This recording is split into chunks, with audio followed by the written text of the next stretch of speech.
Please subscribe to Face TV Africa and turn the notification on. Face TV Africa, ẹ jọ̀ọ́ ẹ subscribe, hete. Face TV was Swoby.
àlàkù ẹsẹ̀ ọ̀hún ṣé báyọ̀ ti dè.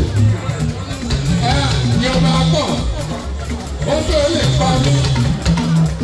Yorùbá pọ̀ ó fẹ́ fi Yorùbá ṣe mí léṣe. Yorùbá pọ̀ ọlọ́run ló ní gẹ́mi náà kí wọ́n láti ilẹ̀ Yorùbá nípa ṣe èdè ìkú ògbóngbó Adébáyọ̀ ti jà ní. Báyọ̀ mẹ́lẹ̀lẹ̀ yé Yorùbá pọ̀ bàbá Yorùbá ti generation ọ̀rọ̀ bàbá Yorùbá ti generation ọ̀rọ̀ tó Adébáyọ̀ ti jà ní ẹ̀rọ.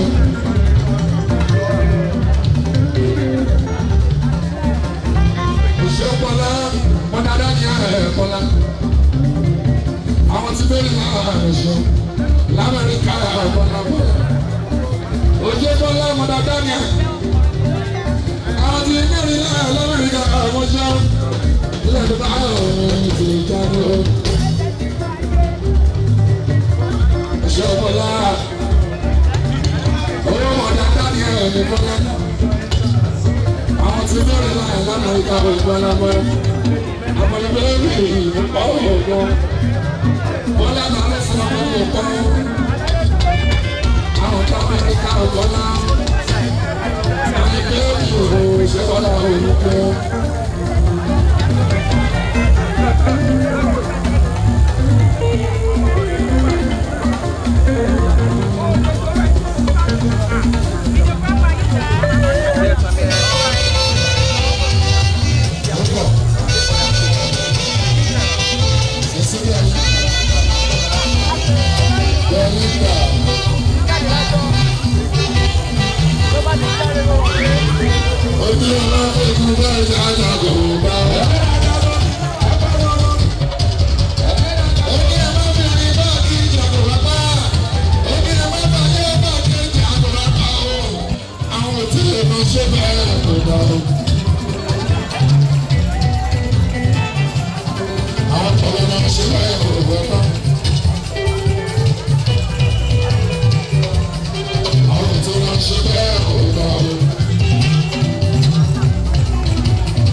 Please subscribe to Face TV Africa and turn the notification on. Face TV Africa, ẹ jọ̀ọ́ ẹ subscribe hete. Face TV was Swoby.